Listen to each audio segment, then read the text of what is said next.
Hello বন্ধুরা, আমি এখন দাঁড়িয়ে আছি একটি কমিউনিটি সেন্টারের সামনে। আজকে আমরা এর ভিতরে কাজ করব। আমরা মানে প্রতি মাসে বিয়ের কাজ করে থাকি। আজকের কাজটি পড়েছে কমিউনিটি সেন্টারের ভিতরে। এই কমিউনিটি সেন্টারের নাম হলো লোবান হল। ইনশাল্লাহ থাকুন আমার সাথে কিভাবে কাজ করি এবং কি কি দেওয়া হয়। সম্পূর্ণ ভিডিওটি দেখতে থাকুন আমার সাথে। বিয়েটি হবে রাত্রে, এখন বিকাল আমরা চলে আসলাম। মেঘলা আকাশ, বাইরের পরিবেশটা সুন্দর শান্ত, আকাশটা মেঘাচ্ছন্ন। তাই বাইরের পরিবেশটা আপনাদের জন্য তুলে ধরলাম। এখানে তিরপাল টালানো হয়েছে, এখানে বাইরে খাবারের ব্যবস্থা করা হয়েছে। এভাবে টেনে আমরা যেমন আগে বাংলাদেশে খাবারের ব্যবস্থা থাকতো, যে বাড়ির উঠানে অথবা খালি মাঠে বিয়ে শাদী খাবার দাবারের ব্যবস্থা করা হতো। এটা যেহেতু কমিউনিটি সেন্টার, কিন্তু প্রচুর মানুষ আসবে, তাই কমিউনিটি সেন্টারের বাইরের সাইডেও আপনার এভাবে তীর টানিয়ে খাবারের ব্যবস্থা করা হয়েছে। বিশাল বড় আয়োজন। আমরা আজকে 13 জন মানুষ আসছি এই কাজটি করার জন্য। আর দুই সাইডে এরকম যে ডেকোরেশন করা হয়েছে দেখেন, মাশাল্লাহ কত সুন্দর। এটা বুফে সিস্টেম। আমাদের দেশে তো প্লেটে করে দেওয়া হয় সাধারণত গ্রামগঞ্জে। আর এইখানে এটা নাই। আপনার এই যে বুফে, এটাকে বলে বুফে, খানা রেডি থাকবে এখানে। যার যতটুক প্রয়োজন সে ঠিক ততটুকুই এখান থেকে নিয়ে নিয়ে যাবে।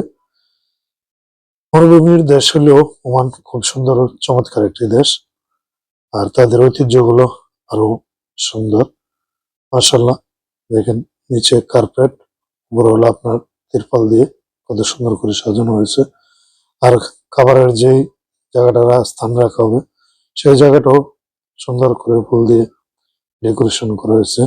সৌন্দর্য হলো আসল। আপনার যে কোনো জিনিস সৌন্দর্য হলে মানুষের মন কাড়ে। তাই সবাই চেষ্টা করে একটা জিনিসকে কতটুকু সুন্দর করে উপস্থাপন করা যায়। তো প্রিয় বন্ধুরা, থাকুন আমার সাথে, দেখুন আমার এই সম্পূর্ণ ভিডিওটি। আশা করছি সবারই ভালো লাগবে এবং ওমানের এই বিয়ের ঐতিহ্যটির কিছু নমুনা আপনাদের সামনে তুলে ধরলাম। আশা করছি ভালো লাগবে। এটা দেখেন, নিচে হলো ইন্টারলক ডালা, আর উপরে এই সাইডে আপনার এই তিরপালটা নিয়ে ব্যবস্থা করা হয়েছে। সাথে আছে আপনার ওয়াদি, ওই যে নিচে খাল দেখা যায়, আমরা খাল বলি, যেটা বৃষ্টি হলে পানি যাওয়ার জন্য করা হয়েছে। কারণ এদেশে সাধারণত এরকম বৃষ্টি যাওয়ার মতো কোনো জায়গা থাকে না, যেহেতু পাথরের দেশ। এরকম ওয়াদি বানিয়ে দেওয়া হয়েছে। আর তার পাশেই এই গাছগুলো লাগানো হয়েছে। ওমানে এখন আপনি যেদিকে যাবেন এরকম সবুজের সমারোহ দেখতে পারবেন। রাস্তার পাশ দিয়ে বিভিন্ন ওয়াদির সাইডে এরা সবাই আমাদের সাথে লোক, সবাই আমরা কাজ করার জন্য চলে এসেছি। একজন ভাই শরম পাচ্ছিলেন, তার একজন ভাই তাকে ধরে রাখলেন, যায় না, ভিডিও হচ্ছে। ওনারা হলো এখানে কাজ করবেন, সাদা পোশাক যারা পরিহিত হচ্ছেন। এক একজনের ড্রেস এক এক রকম। সন্ধ্যা করে আসলো, আমরা রেডি হচ্ছি। এটা হলো আমাদের আজকের ড্রেস, এই সাদা পাঞ্জাবি। এখানে একে একে আমরা সবাই লোকজন রেডি হয়ে এখানে জড়ো হচ্ছে। সবাই একটু আলাপচারিতা করতেছে, কারণ কাজ শুরু হওয়ার পরে আর বসার মতো কেউ সুযোগ পাবে না। তাই রেডি হওয়ার পরে সবাই একটু গল্প সল্প করে নিচ্ছে, যে যার মতো ভিডিও করছে, ছবি ওঠাচ্ছে। এটা হলো কমিউনিটি সেন্টারের পিছনের সাইড। এখান থেকে আমরা আমাদের যে চা গাওয়া এগুলো সার্ভ করে থাকবো ভিতরে।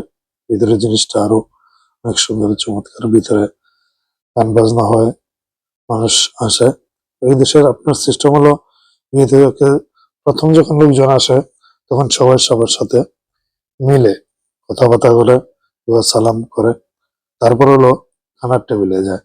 আর আপনার যখন একজন লোক একজনের সাথে মিলে তখন তাকে দেশে আপনার গাওয়া বলা হয়। গাওয়া আর একটা জিনিস আছে হালুয়া, যে জিনিসটা আমি আপনাদেরকে এখনো দেখাচ্ছি, এই জিনিসটা দেওয়া হয়। যে বলছিলাম যে হালুয়ার কথা, এই সেই হালুয়া। এটা খুব মিষ্টি জাতীয় একটি খাবার, খুবই মিঠা। দেশে খেজুর দিয়ে বানানো হয়, এটা চলে তাদের এসেছে, ঐতিহ্যগত আমরা একটা এখন চলে কোর্স। যাব ভিতরে। তো রেডি হয়ে গেল আমাদের আমি ডিউটি, কাজ, আমরা এখন সামনে চলে যাব গান ভিতরে। বাজনার লোকজন চলে আরো এসেছে। প্রোগ্রাম আছে, থাকুন আমার তার সাথে আগে এই এবং হালুয়ার উপভোগ ছোট্ট করুন আমার এই উপস্থাপনাটি নিয়ে সুন্দর আসলাম ভিডিওটি। আপনাদের সামনে। এই হালুয়াটা অনেক বড়, আমরা দুজনে ধরবো। আর দেখুন পাশের চামচ দেওয়া আছে, এটা দিয়ে ওনারা নিজেরা আমাদের ঐতিহ্যগত এগুলোর ভিতরে এখানে ফলের ব্লেজার সাজানো হয়। এগুলো ফল দেওয়া হয়, কিন্তু আলাদাভাবে এখানে ফলের ডেকোরেশন থাকে। এখানেও মাসাল্লাহ দেখেন বাইরে লোকজন চলে এসেছে, কত লোকজন বাইরে। অনেক লোকজন গান বাজনার মতো সিস্টেম আছে। শুনুন তাহলে আমাদের এই ভিডিওটি।